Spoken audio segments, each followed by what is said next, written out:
Bismillahirrahmanirrahim. Değerli izleyiciler, hepinizi Yüce Allah'ın selamıyla selamlıyoruz. Mısralara, yolculuğumuza kaldığımız yerden devam ediyoruz. Mehmet Ali Gönül hocamla birlikte. Şiir çalışıyoruz. İddialı mıyız? Hayır, değiliz ama biz de mısralar içerisinde hikmeti arıyoruz. İbreti arıyoruz. Ders bulmaya çalışıyoruz. Öyle acelemiz de yok. Hani bir an önce şiiri bitirip gidelim de demiyoruz. Dolayısıyla böyle ağır ağır, yavaş yavaş gidiyoruz. Amacımız bir şiir programı yapmak değil. Bunu başta da sanırım söyledik. Şiir programı yapmış olsaydık herhalde şiirin bütün teknik kısımlarıyla veya şairlerle bir şekilde programımızda onlarla da yola devam etmiş olurduk ama biz şiirdeki hikmetin peşindeyiz.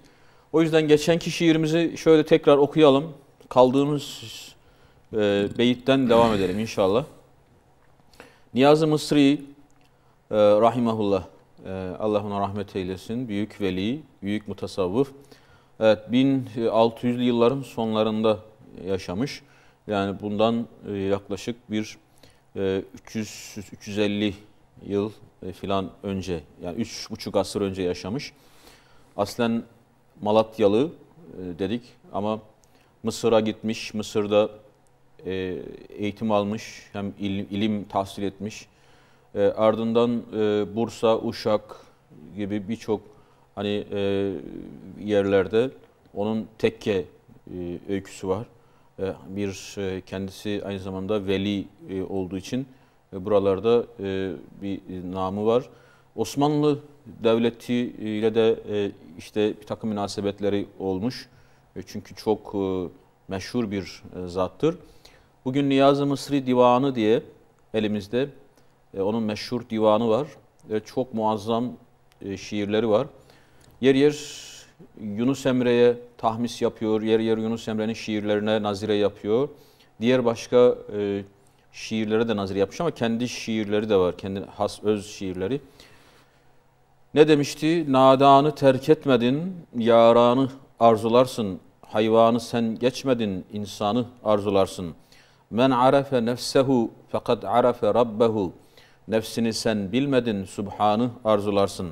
Sen bu evin kapısını henüz bulup açmadın. İçindeki kenzi bir payanı arzularsın. Taşra üfürmek ile yalınlanır mı ocak? Yönün hakka dönmedin, ihsanı arzularsın. Dağlar gibi kuşatmış benlik günahı seni. Günahın bilmedin, gufranı arzularsın. Cevizin yeşil kabını yemekle taat bulunmaz. Zahir ile ey fakih Kur'an'ı arzularsın.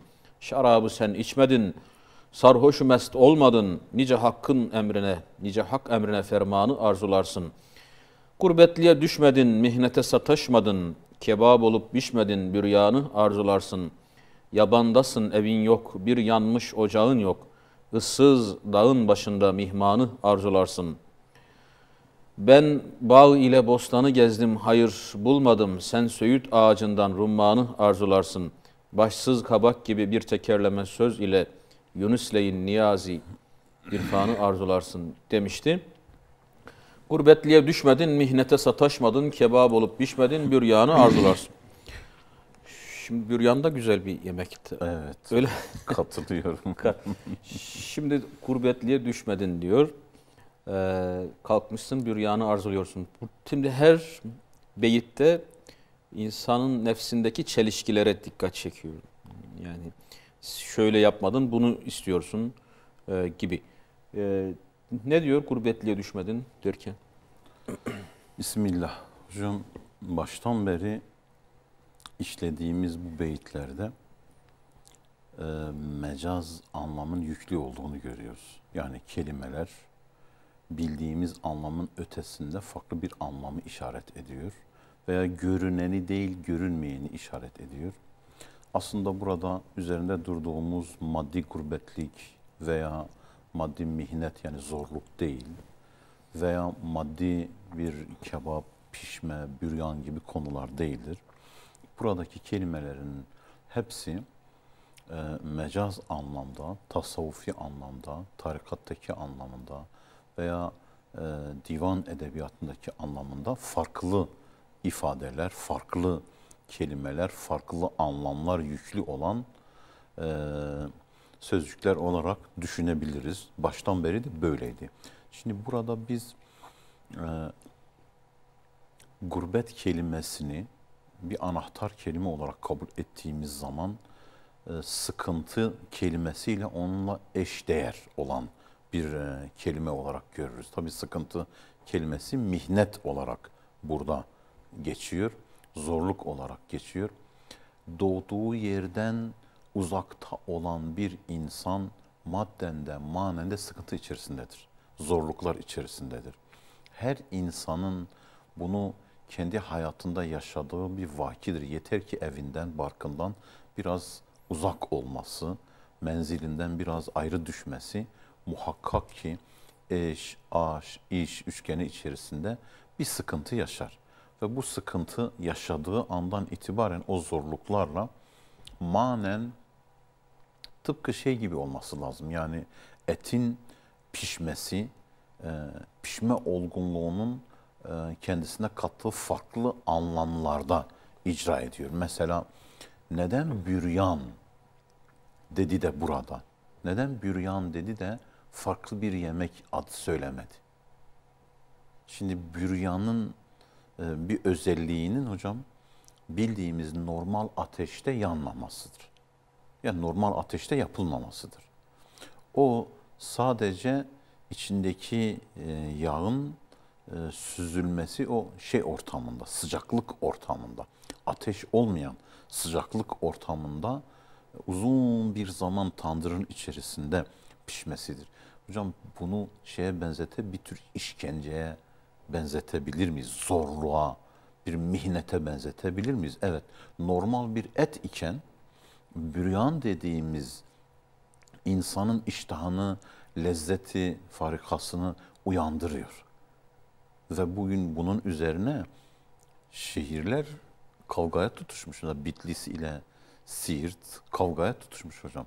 Patentinin kendilerine ait olduğunu söylüyorlar. Ve sabah kahvaltılarında dahi bunu oranın insanları bunu yeme, bununla kahvaltı yapma gibi özellikleri misafirlerine de kendilerine de ikram ediyorlar.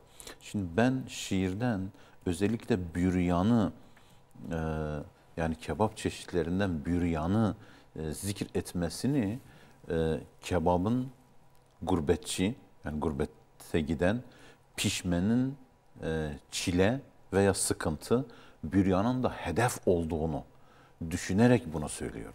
O zaman gurbete giden bir insanı bu üç kelimeyle kıyas ettiğimiz zaman gurbetçi, mihnet ve bir de onun hedefine ulaşması. Yani gurbette dayanılır gibi olup olmaması gibi konular. Hedefine varıp varmaması gibi konulardır. Öyleyse hocam bunu biraz da maddi anlamdan sıyırıp terminolojide yani tasavvuftaki veya tarikattaki veya divan edebiyatındaki anlamına yüklediğimiz zaman hocam başka şiirlerde de dile getirdik. İnsan dünyada gurbettedir. Asıl vatan cennettir. Cennetten buraya sürgüne geldiğinden dolayı her şey gene kendi memleketine gitmek için yani asıl cennet vatanına gitmek için kurgulanmış. Yani hedef cennete gidebilmek. Cennete gitmeyi hedeflemişiz ama ona gitmenin yolu da mihnetlerle doludur, zorluklarla doludur. Öyleyse bu dünya gurbetinde biz o mihnetleri, o sıkıntıları ve benzeri durumları hedefe varmada icra edip gerçekleştiremezsek biz memlekete dönemeyiz. Memleketten başka yerlere gideriz. Bu da görünen ifadedir diyebiliriz, görünen benzetmedir diyebiliriz. Bir de gurbet içinde gurbetlik meselesi vardır ki hocam, bakın ruh kafes içerisinde gurbettedir. Yani beden dediğimiz kafes içerisinde gurbettedir. Ruh da o kafesten kurtulup özgür olup asıl memleketine göçmeyi diliyor. Sadece onun bu emelini gerçekleştirmede beden kafesinin, yani beden elbisesinin onun emelini gerçekleştirmede aracı olması lazım. Bu Allah'a kullukta, iyilikte, yani iyiliği emretmede, kötülüğünü sakındırmada ve hayır üzere olmada olur. Yani iyi bir insan, iyi bir Müslüman, iyi bir inanan, yine teslim olmuş biri, Allah'a teslim olmuş biri gibi hedeflerle, bu gibi mihnetler ve zorluklarla bunları yaşayarak, bunları nefsine kabul ettirerek, bunları yolun mihneti, zorlukları olarak kabul edip teslimiyet göstererek ancak o zaman asıl hedef olan cennet memlekete ulaşma konusunda bir gayret göstermiş olur. Ben şiirden bunu anlıyorum ve gayet böyle buna çok uygun düştüğünü düşünüyorum. Evet. Şimdi aşık garip, gurbet elde baş yastığa gelende, hani bu gerçi türkü sözü de olmuş ama evet, çok hoşuma gidiyor. Diyor ki gurbet elde baş yastığa gelende gayet yaman olur işi garibin. Gelen olmaz giden olmaz yanına, siyah toprağıyla taşı garibin. Yazık oldu şu garibin haline, doymak olmaz lezzetine tadına. Her geldikçe yarenleri yadına, dinmez asla çeşmi yaşı garibin. ağlıyormuş. Gurbet ele garip giden bilinmez, ağlayınca çeşmi yaşı silinmez. Garip nedir halin diye sorulmaz, bulunmaz yareni eşi garibin. Gülmez nere gitse garibin yüzü, kirlidir yakası, yaşlıdır gözü. Açmaz bir yol kimseye gizli sözü, muhabbettir hep sırdaşı garibin. Gurbet elde ben garibe kim baksın, anam yoktur gelip gözyaşı döksün, sanem yoktur mezarıma taş diksin, bir çalıdır mezar taşı garibin. Şimdi tabii gurbetle ilgili Ama şiirler çok acı yazmış. çok acı yazmış. Çok acı yazmış. Şimdi gurbetle ilgili o kadar çok şiir var ki biz hani başta da geçti siz söylediniz. Aslında acıyı biraz sanki gurbetle özdeşleştirmişiz. Yani hani dünyada bir garip gibi ol. Yani biz dünyada gurbetteyiz. Çünkü buraya atıldık. Hadis-i şerifteki Müslüman Evet. garip gelmiştir, garip gidecek. Garip gidecek. Ne mutlu gariplere diyor. Evet. Şimdi mesela o kadar çok tasavvufta bu ele alınmış ki bu gurbet konusu. Mesela Yunus Emre'nin ben yürürüm ilden ile, dost sorarım dilden dile, gurbette halim kim bile, gel gör beni aşk neyledi. Yani gurbette halim kim çok bile. Çok daha farklı. Daha gerçekten çok daha. Şimdi birkaç tane daha örnek verelim. Necip Fazıl'ın var hocam burada. Necip Fazıl da var. Diyor, onu da ben okuyayım izninizle. Dağda dolaşırken yakma kandili, fersiz gözlerimi dağlama gurbet. Ne söylemez akan suların dili, sessizlik içinde çağlama gurbet. Titrek parmağınla tutup tığını, alnıma işleme kırışığını, duvarda emerek mum ışığını. Şimdi gurbeti geçmişte, gurbette kalanların acısıyla sanki yoğurmuşuz. Yani mesela özellikle bu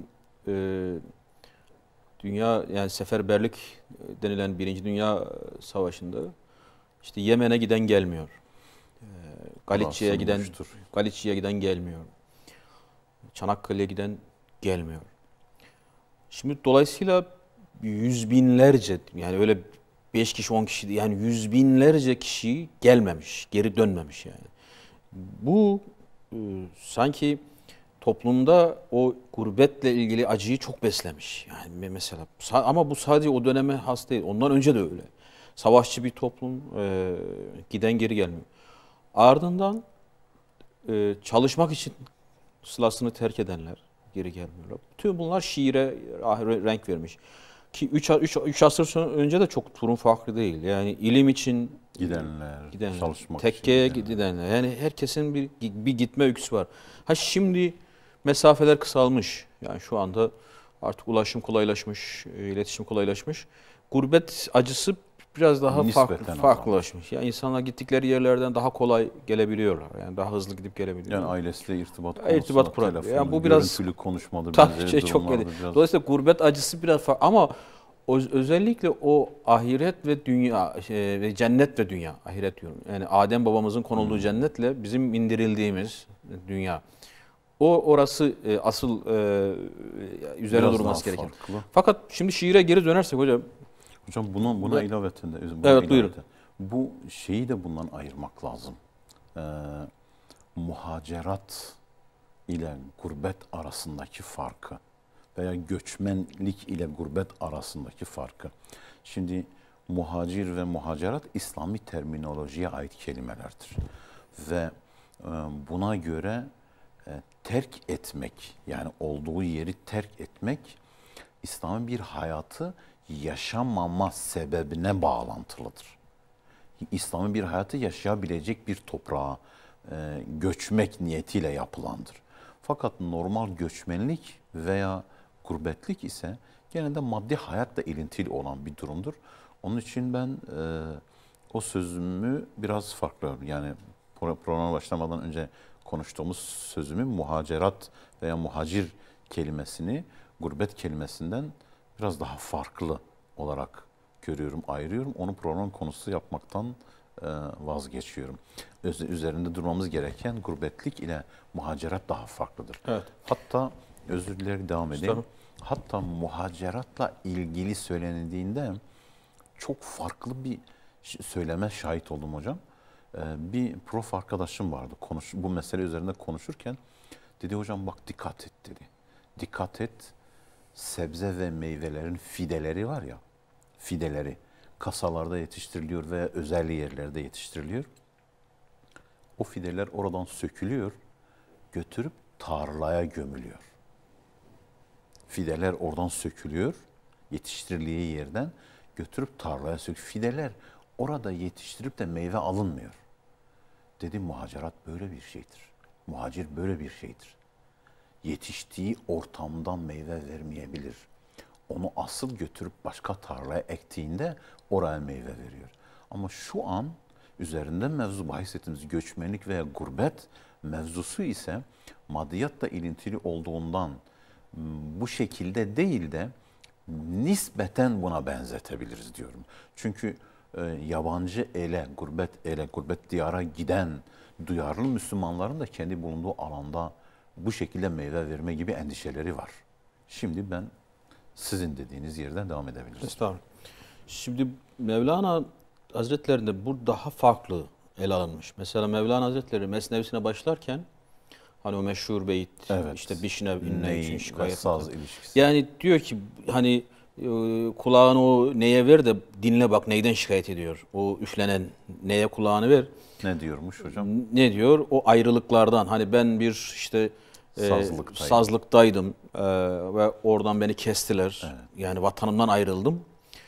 Şimdi insanı da o şeye benzetiyor. Benden çıkan iniltiyi, evet, o vatanımdan ayrılmanın, o gurbet, yani o ayrılık hissiyatı veriyor diye. Şimdi mesela başka bir sözünde yine Mevlana Hazretleri diyor ki biz vatandan ayrılmışız, bu yüzden yorgunuz, sınanmadayız, vatandan ayrı düşen nasıl kendine güvenebilir? Şimdi Bediüzzaman Hazretleri'nin İktisat Risalesi'nde verdiği bir hoş örnek var. Şimdi gurbetle olayı birleştirelim. Şiirden de kopmayalım. Yani evet, sadece kavramın peşine gidersek sonu gelmez. Gurbete düşmedin, sen kebap yemeye büryan yemeye hazırlıyorsun. Şimdi büryan hoş bir yemektir. Evet. Ancak seçkinlerin yiyebileceği, ne bileyim hani biraz parası olanların yiyebileceği veya işte keyfi gelenler, hani sen daha o şeye gelmedin, yani o makama gelmedin. Çünkü sen gurbet şeyi geçmedin, bu muhacerat dediniz ya, yani bir yerlerden ayrılmadın. Bir dava, bir ideal uğruna, ne bileyim yani Allah rızası için bir zorla katlanmadın ki sen kalkıp da işte kıvama gelin, o kıvama o makam istiyorsun gibi. Zaten şiirde genel tema da buydu. Diyor ki o örneği hani Abdülkadir Geylani Hazretleri'nden verdiği örnekte Bediüzzaman Hazretleri, kadının biri çocuğunu diyor Abdülkadir Geylani Hazretleri'ne teslim etti. Dedi ki bunu yetiştir, senin yanında büyüsün, gelişsin, o öğrensin, okusun. Ve bir süre sonra çocuğunu ziyarete geldi. Baktı ki çocuğu köşede kuru bir ekmek yiyor. Abdülkadir Geylani Hazretleri de önünde bir tavuk, pişmiş böyle lezzetli bir tavuk, o da tavuk yiyor. tabii kadın şefkatinden, hani yavrusuna olan şefkatinden dayanamıyor. Diyor efendim diyor, yani bu reva mıdır? Yani benim çocuk orada kuru ekmek yiyor. Siz ise orada tavuk yiyorsunuz. Şimdi bizim aklımızda şeyh deyince, hani böyle hele de Abdülkadir Geylani gibi bir şeyh deyince normalde kuru ekmeği yemesi gereken budur. Hani şeyhler yemezler, içmezler, dünyaya bir şeyleri yoktur gibi. Hep böyle kodlamışız. Bu hikayede biraz tersi bir durum var. Neden acaba? Neden acaba? Abdülkadir Geylani Hazretleri o kadını, o şikayetini dinleyince önündeki pişmiş tavuğa diyor ki kum bi iznillah. Yani Allah'ın izniyle kalk. O pişmiş tavuk bir anda sofradan kalkıyor, yürüyüp gidiyor. Tabii kadın böyle şok olmuş ve kadına diyor ki ne zaman senin çocuğunun da kalbi nefsine, aklı heva hevesine galip gelirse, yani bu makama gelirse senin çocuğun da tavuk yesin. Şimdi burada yani Abdülkadir Geylani Hazretleri şunu diyor.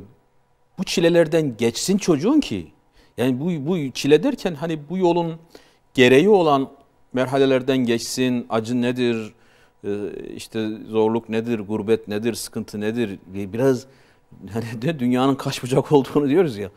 Kebap Görsün, gibi pişip büryan olsun. ondan sonra gelsin otursun tavuk yesin Evet. gibi. Şimdi Bu biz, açıdan gurbetliğin evet, sıkıntıları ve eziyetleri konusunda hocam nice kitaplar, nice filmler, nice bu konuda şiirler, biraz önce okuduğumuz bu konuda nice makaleler, nice araştırmalar, benzeri durumlar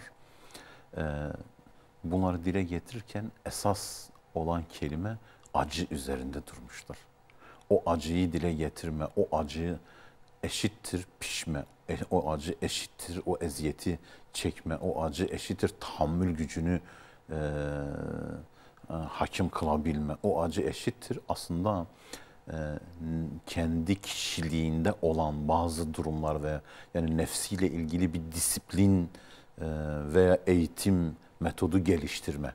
Eğer kişi dünyevi de olsa, uhrevi de olsa gurbette böyle oturaklı bir kişilik veya şahsiyet olarak durursa hocam gurbetlik sınavını başarabilir. Yoksa bu konuda kendini bırakırsa nefsin kölesi ve arzusu olmaktan öteye gitmez. Maddiyatta da böyledir, maneviyatta da böyledir. Mesela yurt dışına gidip de birçok kötü alışkanlıklara müptela olanların ailelerini unutması ve benzeri şeyleri bu konuda değerlendirilebilir. Burada çok salih, ondan sonra iyi vasıflı bir insan iken oralara gidip de tamamen kötülüğe ve münkerata bulaşmak konusunda bir hayatlarına devam edenler de aynı bu şekilde değerlendirilebilir. Fakat burada iken hiç inanmayan, belki de hiç din, iman gibi bir endişesi olmayan insanlar ile buradayken bir dava ve misyon yüklenen insanlar dışarı gittiğinde, yurt dışına gittiğinde ister muhacir olsun, ister gurbete gitmiş olsun, ister maddi, ister manevi endişeyle gitmiş olsun. Hocam bakıyorsunuz ki bulunduğu yere farklı bir nur saçıyorlar. Tabiri caizse kefereyi kendine çekiyor ve merak ediyor. Mesela gidip fabrikada çalışan ama İslami ahlak, ibadet ve benzeri bundan ödün vermeyen biri için ustabaşı diyebiliyor ki namaz vaktinde o gidip kılabilir diye, yok o kılamaz. Niye? Çünkü ona güveniyorum ben diyor. Gittiği zaman istismar etmiyor. Veya dünya işinde çalıştığı zaman bir mola verdiğinde 5 dakika mola verme konusunda ustabaşının bir sıkıntısı olmuyor. Yani Müslüman kendi hal dili ile olan görünümünü, o eziyet ve benzeri durumunu eğer kendi hayatını disiplin altına almışsa, otokontrol dediğimiz tasarrufu yapabilmişse dışarıda da insanlara bu güveni verebiliyor, içeride de verebiliyor. Bir sıkıntı yok. Sıkıntı bu otokontrolü yapamayanların acılarını sesli bir şekilde saza ve söze dökmeleridir. Onun dışında gurbetin çok zor bir durum olduğunu onu bilemiyoruz, fakat şunu biliyoruz, biz zaten bir gurbetteyiz. Yani asıl vatanımız cennetten uzakta olmayla zaten bir gurbetteyiz. Gurbet içinde eşten, aştan, işten ayrılmanın gurbetindeyiz. Onun içinde ruhumuz kafestedir. Onun içinde kalbimiz ruhumuzla beraber ayrı bir gurbette. Yani bir sarmal gibi iç içe olan bir sıkıntıyı yaşıyoruz ve bu sıkıntının başlangıcı ile şu ana kadar tarif ettiğimiz nokta arasındaki uzaklıktaki tek hareket noktası, ilk muharrik dediğimiz şey, bunu disiplin altına alan bir hayat, bir prensip. İnsan prensipleriyle yaşar. Bunu yapabilirse madden de becerebilir, manen de becerebilir. Bir sıkıntı olmaz. Evet. Şimdi orada gurbetle beraber mihnete sataşmadın diyor. Şimdi niye sataşma ki? Tabii kelimeler bazen zamanla yeni manalar kazanabiliyor. Sataşmayı bizim anladığımız anlamla o da var. Evet, şimdi ona geleceğim. Anlamla. Ya sataşma kelimesi çok burada aslında günümüzde kullanılan manasıyla da güzel. Yani öyle anlarsak o da güzel. Niye? Şimdi gurbete gitmişsiniz. Bir şekilde gurbete düşmüşsünüz veya. Fakat orada da keyfinize bakıyorsunuz. Yani orada da bir idealiniz yok. Yani eller nasıl yaşıyorsa siz de öyle yaşamışsınız. O uydum kalabalığa demişsiniz. Zevkinizin peşine düşmüşsünüz ama gurbettesiniz. Tamam, yine bir hicran öyküsü vardır. Yani bir vatandan ayrılık öyküsü. Ama şu sizde esas olan zevk almak olmuş. Oraya uyum sağlamak olmuş. Neyse. Şimdi mihnete sataşmamışsınız. Şimdi mihnete sataşmak, yani bir haksızlık görüyorsunuz, geçip gidiyorsunuz. Bir zulüm görüyorsunuz, görmezden geliyorsunuz. Ve başınıza da geliyor, hakkınızı savunmuyorsunuz. Hakkınızı savunmuyorsunuz. Yani sürekli risk almaktan kaçıyorsunuz. Aşırı derecede duyarsız, vurdum duymaz. Sadece kendi nefsi, kendi heva hevesi, zevki, bunlarla yetiniyorsunuz. Kimseyi umursamıyorsunuz. Niye? Sataşmıyorsunuz. Yani diyorsunuz ki benim başıma bir şey gelmesin de aman kim ne yaparsa yapsın. Kur'an'a mı hakaret ediyorlar? Peygambere mi hakaret ediyorlar? Müslümana mı eziyet ediyorlar? Hiç önemli değil. Yeter ki bana bir şey olmasın. Bana değmeyen yılan bin yaşasın gibi. Ve sen böyle yapıyorsun diyor. Ondan sonra bir kebap olup pişmedin. Yani bir acıya da girmedin. Bir sıkıntıya da katlanmadın. Ondan sonra gelsin bana cennet. Şimdi Kur'an-ı Kerim'deki aslında böyle bir anlayış var maalesef. Kur'an-ı Kerim'deki bir ayetin tefsirini yapıyor gibi. Yani işte içinizden cihad edenleri Allah ortaya çıkartmadan yani cennete gireceğinizi mi sandınız? Yani bu ayeti sanki tefsirini yapıyor. Veya sizden öncekilerin başına gelen, sizin başınıza gelmeden cennete gideceğinizi. Şimdi dolayısıyla yani bir yerde herkesin mantık olarak kabul edeceği, ya arkadaş yani biz namaz kılmazsak, yani namazın zorluğu neyse artık nefse zor gelen tarafı, bu zorluğa katlanmazsak nasıl cennete gireceğiz? Oruç tutmazsak, yani orucun o ne bileyim o açlık şeyine dayanmazsak, sabretmezsek nasıl Allahu Teala razı edeceğiz? Nasıl cennetine gideceğiz? Veya malımızdan bir kısmını fakir fukaraya, sadakaya, infak neyse vermezsek nasıl cennete gideceğiz? Yani bu herkesin mantığında bu vardır. Yani bunun için hoca olmaya da gerek yok. Yani basit bir yaklaşım. Sorun olan şu. Mantığında var. Amelinde amelinde yok hocam. Yani bunu göze alabilen bir yaklaşım yok. Ben kolaycılığa kaçıyorum. Hiç sorumluluk almak istemiyorum. Herhangi bir görevde de bulunmak istemiyorum. İnsanlara iyiliği emretmek, kötülükten de nehyetmek istemiyorum. Amel, ibadet benzeri de ona yapmak istemiyorum. Eş, dost, akrabayla da herhangi bir ilişkide bulunmak istemiyorum. Yalnızlığı tercih ediyorum. Kendi ve heva ve hevesimin elinde bir oyuncak olduğumun farkında değilim. Dünyanın oyun ve eğlencesi içinde yuvarlanıyorum. Sanki hayatım bir sanal alem. Bir sanal alem. Tamamen başkaları çizmiş ve ben içinde rolümü oynuyorum. Bunu kabulleniyorum. Sonra iş gerçekliğe gelince, benim babam da hacıydı. Benim işte annem de başını örtüyordu. Yani bir şekilde kendimi o inanmadığım hayatla ilintili yapmaya çalışıyorum. Ve o inanmadığım hayatın da iyisini istiyorum. Onu da başkasına bırakmıyorum. O hayata da talip oluyorum. Bu bence çok kolaycılıktır, sorumsuzluktur. Böyle olunca da gençlerimizden tutun da yaygın anlayışın, şu anda toplumda yaygın anlayışın daha çok revaç bulması, daha çok yayılması konusunda biz de yardımcı olmaya çalışıyoruz. Ama inşallah ben umutluyum yine de bu konuda. Diyorum ki insanların bu konuda kolaycılığa kaçmadan mutlaka pişmeleri, mutlaka bir şekilde büryana dönüşmeleri lazım. Mesela dün Twitter'a baktığımda bir Twitter sahibinin attığı bir tweet'i vardı. 20 yıldır namaz kılan bir insan, dikkatimi çekti. 20 yıldır namaz kılan bir insan niçin Bismillahirrahmanirrahim diye başladığının farkında değil. Niçin besmele çektiğini bilmiyor.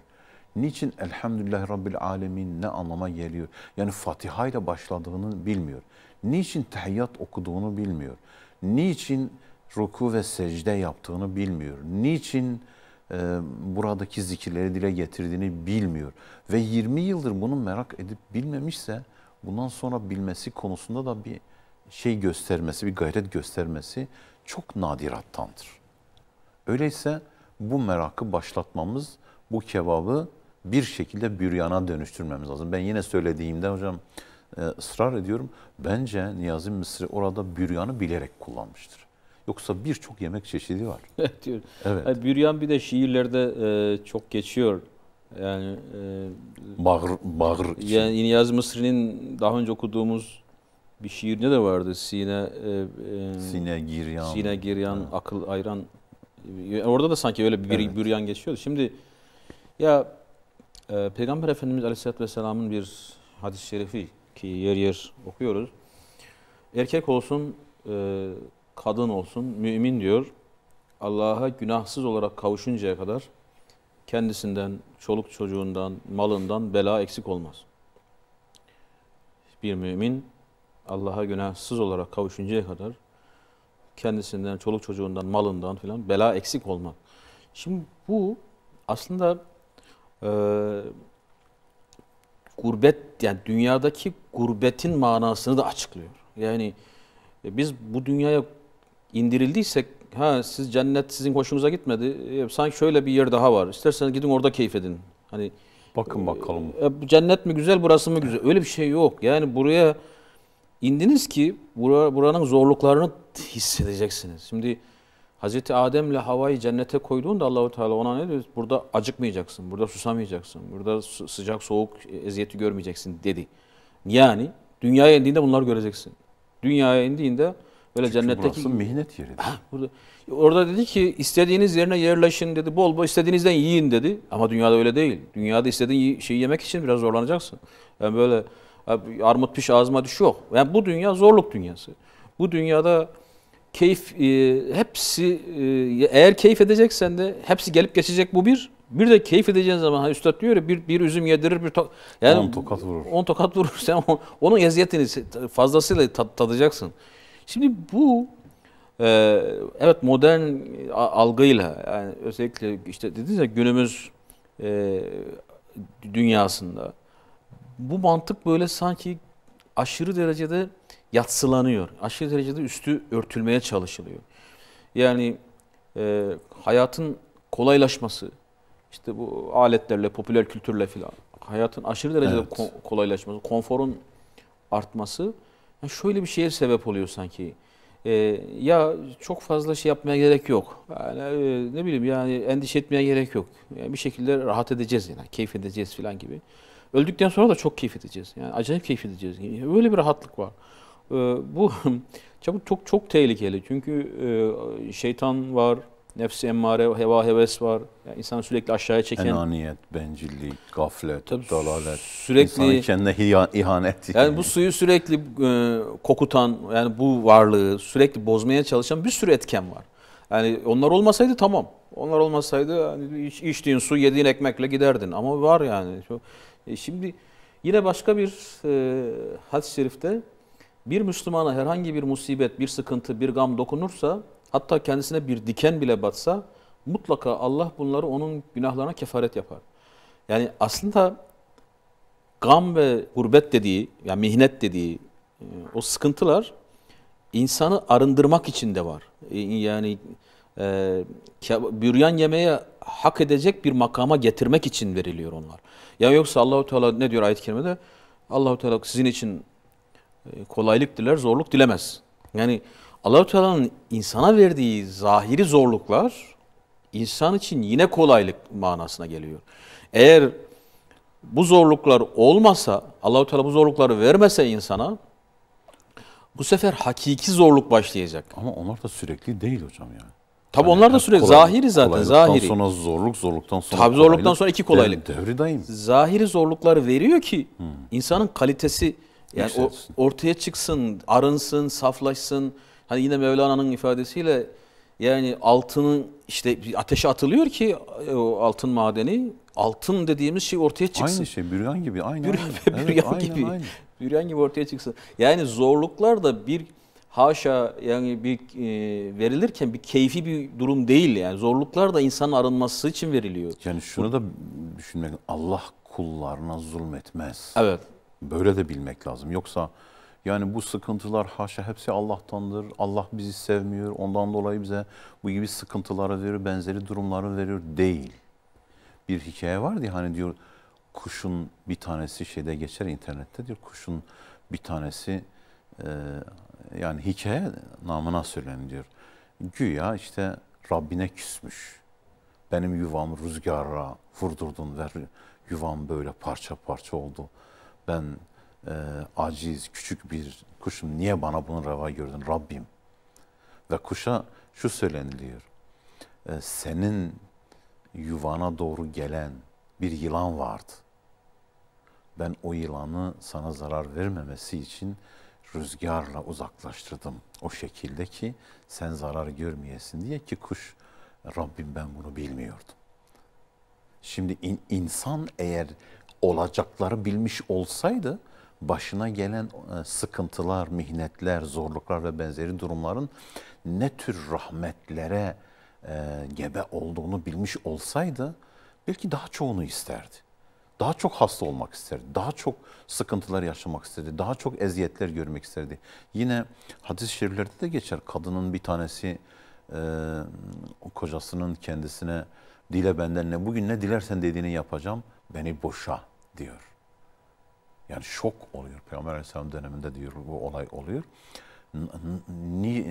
Hadi gidelim o zaman Peygamber Aleyhisselam'a şeye gidelim yani hüküm vermesi için gidelim. Giderken yolda ayağı çukura giriyor ve kırılıyor. Kadın kocasına eve gidelim diyor. Ama böyle dedin ben uzun zamandır yani kaç yıldır evliyiz hiç senin bir sıkıntıya, hastalığa yakalandığını, herhangi bir musibete yakalandığını görmedim. Ama şimdi ayağın kırıldığı için gördüm demek ki Allah'ın o sevdiği kullarından biri de sensin ben bunu göremedim. Şimdi gördüm vazgeçiyorum dediğimden diye. Sıkıntı, mihnet, hastalık, benzeri durumlar bir tür arkasından gelen mükafat gibi bir şeydir. Yani dünya çalışma yeridir.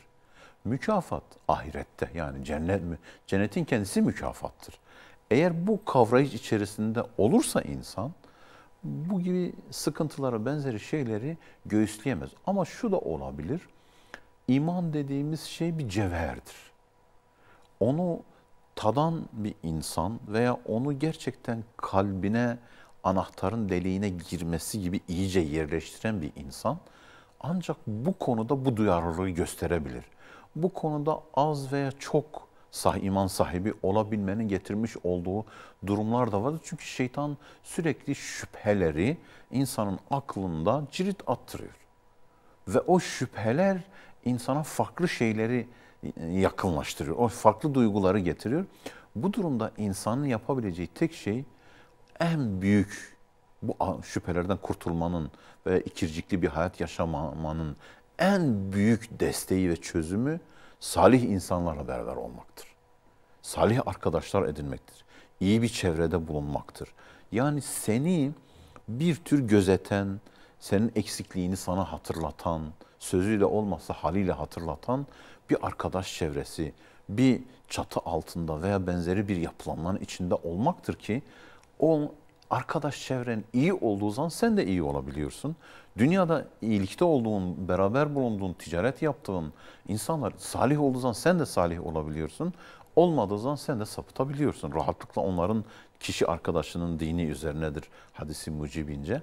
Bu açıdan olaya bakan bir insan başarılı olur.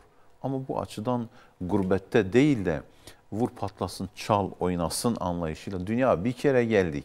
Biz zaten bunu yapacağız deyip de her türlü haltı affedersiniz kendisi için mübah gören, bunu yaşamayı marifet zanneden ve bunu yaşamak için hayatının ölçüleri değişen, yani terazisinde bir denge bulunmayan bir insanın elbette karşılaşacağı şey de büryan değildir. Yani bunu bilelim. Bu aslında sadece mükafatı ahirette beklenen bir durumdan bahsetmiyoruz. Evet. Ahirette zaten ayet-i kerimeler açık.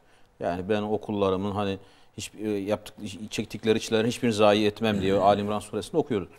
Fakat dünyada da bir ücreti var. Hani peşin bir ücreti var. Şimdi biz fert olarak değil de cemiyet olarak düşünüyoruz. Yani düşünün şimdi bunu yaşayan dünyevi örnekler çoktur hocam. Şimdi Yasir ailesi diyor. Sabren evet. Ya alel Yasir. Yani şimdi işkencede görüyor Sümeyye'yi, kocası Yasir'i, oğulları Ammar'ı. Bir aile sıcağın alnında, hani Mekke'nin sıcağı yani 50 derecede çölde. Çöl sıcağında. Çöl sıcağı, ateşin içinde resmen kavruluyor. Ve o işkencede bir peygamber, Allahu Teala'nın alemlere rahmet olarak gönderdiği Habibi, yani bir duasıyla dünyanın değişeceği bir peygamber. Asla sitem yok, şikayet yok. Ya Rabbi bana inanan şu kullarını görmüyor musun? Görüyorsun ya Rabbi. Hani niye böyle filan, öyle bir şey yok. Onlara diyor ki sabren ya alel Yasir. Yani sabredin. Şimdi şehit oluyor, Sümeyye şehit oluyor, Yasir şehit oluyor ama size cennet var. Size cennet. Şöyle bir şey. Şimdi bu sabreden sahabeler, yurtlarını terk eden bu sahabeler ne için? İşte o inandıkları dava uğruna Medine'ye hicret eden bu sahabeler kıyamete kadar bu sefer tüm insanlığa önder seçiliyorlar. Tüm insanlığa yıldız seçiliyorlar. Şimdi dünyada da bir şeyi var bunun. Yani şimdi Afganistan sıcak bir örnek. Guantanamo. Millet film gibi izledi Guantanamo'yu. Böyle baktı televizyonlardan, Allah Allah Amerika birilerini böyle işkence ediyor sanki ya. Yapmasa keşke. Irak. Şimdi ben Afganistan'a şunu söylüyorum. Ya şu anda o çileleri çeken insanlar şu anda kimisi bakan oldu orada. Evet. Şeyde. En ağır işkencelerden geçen, aklı yani oynatacak işkencelerden geçenler şu an. Şimdi dünya yani ahirette de kalmıyor sadece. Dünyada da eğer kişi gerçekten iyi sabrederse dünyada da karşılığını veriyor. Dünyada da Allah mükafatını veriyor. veriyor. Ahirette de bu olmayacak anlamı değil. Ahirette de onun mükafatını elbette verecektir. Dünyada da onun yüzünü güldürme ve benzeri durumu Allah-u Teala gerçekleştiriyor. Yani burada şahıs odaklı bakmıyoruz. Eğer şahıs odaklı bakarsak yanılırız. Olay odaklı. Yani yaşanılan şey açısından cemiyet olarak bakıyoruz. Evet. Yani şahıslar eğer kendilerini öne çıkarırsa veya şahıs şeyli bakarsak biz hata yaparız. Çünkü din dediğimiz şey yani veya ideal, mefkure neyse artık dava bunlar asla şahıslarla birlikte düşünülmez. Yani bunlar kitlesel düşünülür. Dolayısıyla şahıslar yer yer feda olur. Yani canlarını verirler ama toplum o şahısların fedakarlığı üzerine yücelir. Kurtulur, arınır, bir makama gelir. Fert olarak düşünürsek ahirette tabii ki karşılığı var. Evet. Fert olarak. O ayrı. Dünyada çekilen her fert olarak diyorum, birey olarak çekilen her çilenin karşılığında dünyada mükafat bulunmayabilir. Yani bu şey değildir. Her iyilik dünyada karşılığını bulur anlamında değildir. Her yaşayış tarzı, her teslimiyet, her fedakarlık illa dünyada bir karşılık bulacak diye bir şey yok, prensip yok. Fakat Allah lütufkardır, lütuf sahibidir. Bunu dünyada da verir, ahirette de verir. Şöyle bir anlayış, ya yaptığımız bir duanın karşılığını Allah ya dünyada verir, ya ahirette verir veya onun ağırlığınca başımıza gelmiş olan veya gelmesi muhtemel bir olaydan, bir musibetten bizi korur. Bu üç şıkla karşı karşıyayız. Maddi olarak mükafatını gördüğümüz zaman birçok fedakarlıklar yapılıyor ve o fedakarlıklar bakıyorsunuz ki hemen anında bir peşin ödemeyle mükafatlandırılıyor.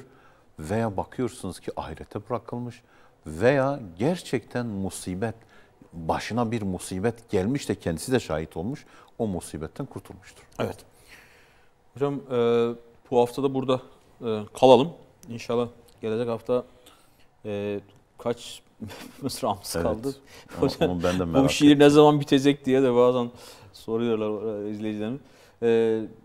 Sanırım 3 tane daha var. 3 mısramız daha var. 3 tane daha var. 3 mısra. Değerli izleyiciler, mısralara yolculuğumuz inşallah devam edecek.